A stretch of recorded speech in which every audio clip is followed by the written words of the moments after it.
तो देखिए हम स्टार्ट करने जा रहे हैं एक्सरसाइज 3.1 का क्वेश्चन नंबर 3, जिसमें आपसे पूछा गया है कि आप A1 B1 upon B2 C1 upon C2 का कंपैरिजन करके बताइए कौन सी लाइन इंटरसेक्टिंग है, कौन सी लाइन पैरेलल है और कौन सी लाइन कोइंसिडेंट है। तो इंट्रोडक्शन में मैंने कंडीशंस बताई थी कैसे कौन सी लाइन इंटरसेक्टिंग होती है, कौन सी लाइंस पैरेलल होती है और कौन सी लाइन कोइंसिडेंट होती है। ठीक है ना। तो चलिए हम कंपेयर करके निकालते हैं क्वेश्चन में।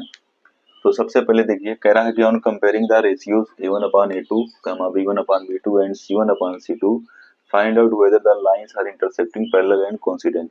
मतलब इसमें से बताना है कौन सी लाइन इंटरसेक्टिंग है, कौन सी लाइन पैरेलल है और कौन सी लाइन कोइंसिडेंट है। कोइंसिडेंट का मतलब एक के ऊपर दूसरी लाइन जाएगी। ठीक है। तो पहले क्वेश्चन को देखिए, इसमें कह रहा है कि 5x minus 4y plus 8 equal to 0, ये आपका पहला इक्वेशन होगा। उसके बाद कह रहा है 7x minus 6y minus 9 equal to 0, ये आपका दूसरा इक्वेशन होगा। तो आप क्या करेंगे, कंपेयर करेंगे। यहाँ पे आप राइट करेंगे ऑन कंपेयरिंग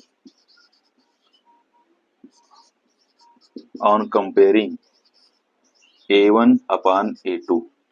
अब देखो A1 का मतलब क्या होगा, जो पहली वाली लाइन का x का कोफिशिएंट होगा वो A1 होगा, तो यहाँ पे आपका हो जाएगा 5। A2 क्या होगा, 7। ठीक है ना। जो दूसरी वाली लाइन में x का कोफिशिएंट होगा 7। जैसे आप सभी ने सीखा हुआ है कि जो इक्वेशन का स्टैंडर्ड फॉर्म होता है ax plus by plus c होता है। तो अगर दो पेयर हैं तो वहां पर एक A1 B1 C1 होता है और दूसरा आपका A2x plus B2y plus C2 होता है। ठीक है। तो इस प्रकार से हम कोफिशिएंट्स को कंपेयर करके निकालते हैं, जो कंडीशन सेटिस्फाई करेगा वो उस हिसाब से लाइन होगा उसी टाइप का। तो A1 upon A2 equal to 5 upon 7 आ गया। अब आप देखिए B1 अपान B2 क्या आएगा। तो B1 अपान B2 का कंपेयर करेंगे। देखो B1 की प्लेस पे -4 है और B2 की प्लेस पे -6 है, कैंसिल हो जाएंगे। कितना आएगा, 2 2 जा 4, 2 3 जा 6, तो इसका आंसर आएगा 2 अपान 3। माइनस माइनस कैंसिल होकर प्लस हो जाएगा। फिर आप C1 का कंपेयर करेंगे C1 अपान C2 का। तो C1 आपको दिख रहा होगा 8 है और C2 कितना दिख रहा होगा, -9 है। आपने स्टार्टिंग में एक चीज पढ़ी हुई है, कौन सी, आपको वो चीज मैं राइट करके बताऊंगा। आपने पढ़ा हुआ if A1 upon A2 does not equal to B1 upon B2 then lines are intersecting. पढ़ा हुआ इस चीज को आपने कि अगर A1 अपान A2 की वैल्यू B1 अपान B2 की वैल्यू के इक्वल ना हो तो लाइंस इंटरसेक्टिंग होती है। तो आपको साफ साफ दिख रहा है यहाँ पर 5 upon 7 does not equal to 2 upon 3 है। मतलब A1 upon A2 does not equal to B1 upon B2 है। तो आपका क्या हो जाएगा, hence above pair of linear equation are intersecting linear equation का पेयर होगा। ये कंडीशन फुलफिल हो रही है कौन सी, A1 upon A2 does not equal to B1 upon B2 की। तो ये पहले थर्ड का फर्स्ट क्वेश्चन का सलूशन था। ऐसे ही आपको कंपेयर करके इसका सलूशन बताना है। ठीक है। सेकंड वाले का तो देखिए, सेकंड वाला आपका यहाँ पर है।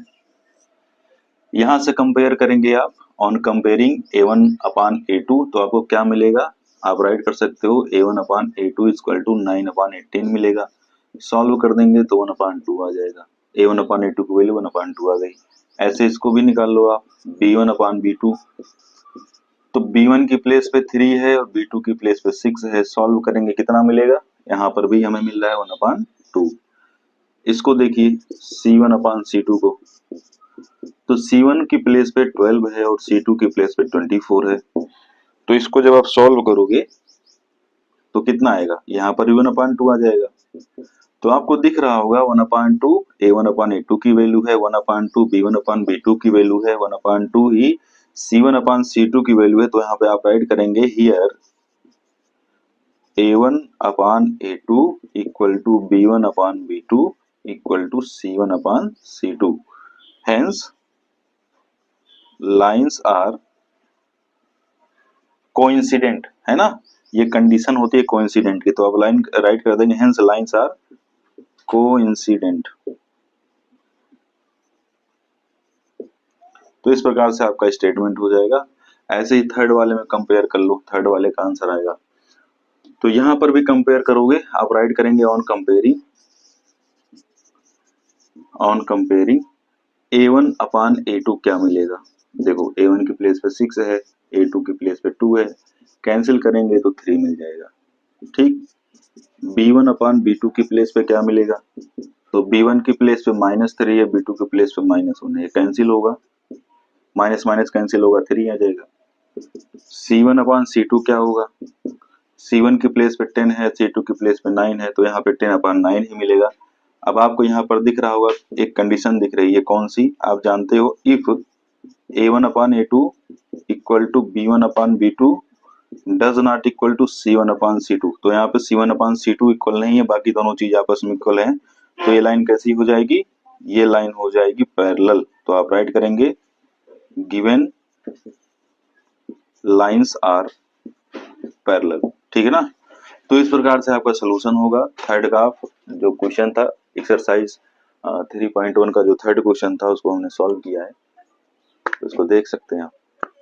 जा रहे हैं एक्सरसाइज का क्वेश्चन नंबर 3, जिसमें कंपेयर तो आपको वही करना है A1 upon A2, B1 upon B2 और C1 अपान C2 को ही, लेकिन कंपेरिजन करके जब आप लाइंस बनाओगे, आप देखोगे कि किस प्रकार की लाइन वहां पे बन रही है, तो क्या होगा, तो वहां पर आपको देख करके बताना है लाइंस कौन सी कंसिस्टेंट है और कौन सी इनकंसिस्टेंट है। तो कंसिस्टेंट का मतलब क्या होता है, जब लाइन का मतलब इक्वेशंस का सोल्यूशन हम निकाल पाते हैं तो कंसिस्टेंट होता है, अदरवाइज आपका वो इनकंसिस्टेंट होता है। तो इक्वेशन का सोल्यूशन कैसे निकलता है आप सभी को पता है, जो लाइन इंटरसेक्टिंग होती है उसका सोल्यूशन निकलता है, यूनिक सोल्यूशन होता है, और जो लाइन कोइंसिडेंट होती है उसका भी सोल्यूशन निकलता है, लेकिन बहुत सारा सोल्यूशन एक दूसरे पे डिपेंड होता है, तो उसका भी जो सिस्टम होगा कंसिस्टेंट ही होगा लेकिन डिपेंडेंट सिस्टम होगा। ठीक है।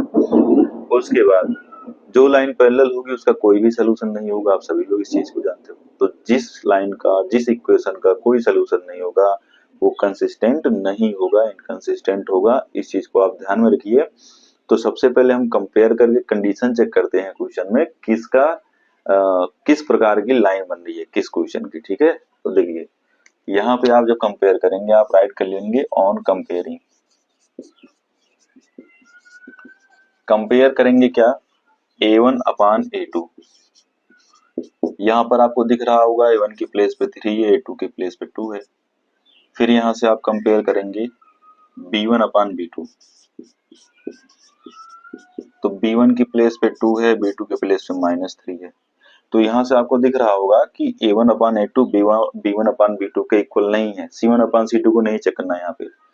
तो आप यहाँ पर क्या करेंगे, आप जानते हो if A1 upon A2 does not equal to B1 upon B2 then lines are intersecting.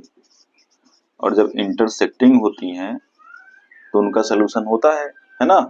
मतलब क्या होगा, अगर ये इंटरसेक्टिंग लाइंस हैं तो ये कंसिस्टेंट होंगी क्योंकि उनका सोल्यूशन होगा। तो यहाँ पे आप राइट करेंगे here 3 upon 2 does not equal to 2 upon -3, hence lines are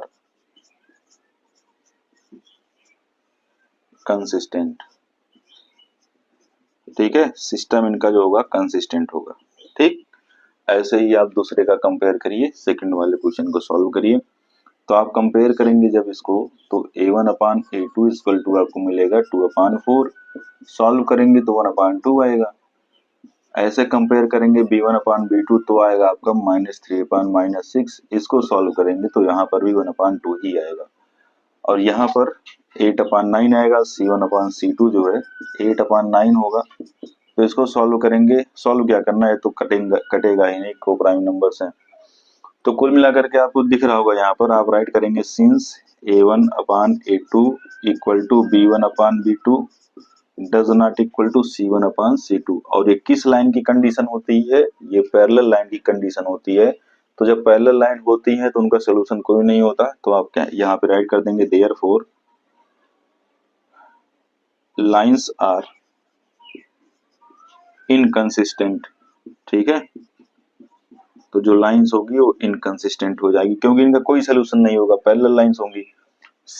third number question देखिए, तो ऐसे ही कंपेयर करेंगे आप a1/a2 इक्वल टू a1 के प्लेस पे 3/2 है, a2 के प्लेस पे 9 है। अब ये कैसे सॉल्व आउट होगा, देखो कंफ्यूज नहीं होना है, 9 के नीचे हम 9/1 लिख सकते हैं। अब इसको अगर ऊपर लेकर के जाएंगे तो ऐसे बन जाएगा 3/2 इंटू 1/9, ठीक है। अब ये कैंसिल हो जाएगा, 3 3 जा 9 हो जाएगा, तो आपका आंसर क्या आएगा, 3 2 जा 6, 1/6 आएगा। a1/a2 की वैल्यू 1/6 आ चुकी है। b1/b2 निकालिए, तो b1/b2 इक्वल टू क्या होगा, यहाँ पर आपको दिख रहा होगा 5/3 है और b2 की प्लेस पे -10 है, तो -10/1 हम राइट कर सकते हैं। ऐसे ही कैलकुलेशन करेंगे, ऊपर जाएगा ये तो 5/3 होगा इंटू ये हो जाएगा 1/-10, 5 से कैंसिल होगा 2 टाइम में, तो 1/-6 आ जाएगा। 3 2 जा -6 और माइनस का सिंबल है तो -6 होगा, तो b1/b2 क्या आ गया, 1/-6, ठीक है। तो आगे का हमें चेक करने की जरूरत नहीं है, आपको दिख रहा है यहाँ पर a1/a2 does not equal to b1/b2 है, तो आप राइट करेंगे a1/a2 does not equal to b1/b2।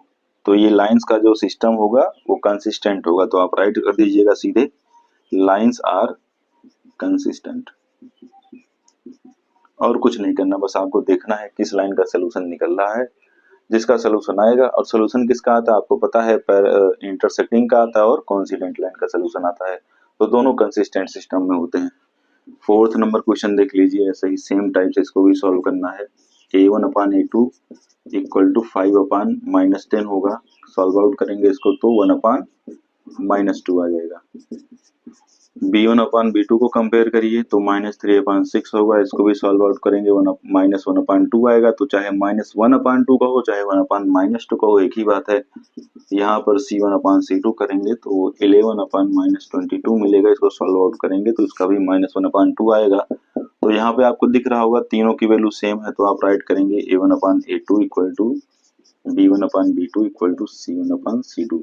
और ये किस लाइन की कंडीशन है, ये कोइंसिडेंट लाइन की कंडीशन है। आप सभी को पता है कोइंसिडेंट लाइन का भी सोल्यूशन निकाला जा सकता है, बहुत सारे सोल्यूशंस होते हैं, तो ये भी कंसिस्टेंट होगा, तो आप राइट कर दीजिएगा लाइंस आर कंसिस्टेंट। बीच में तामा झामा लिख सकते हो दुनिया भर का, मैं लिखना नहीं चाहता, मेरा टाइम वेस्ट होगा।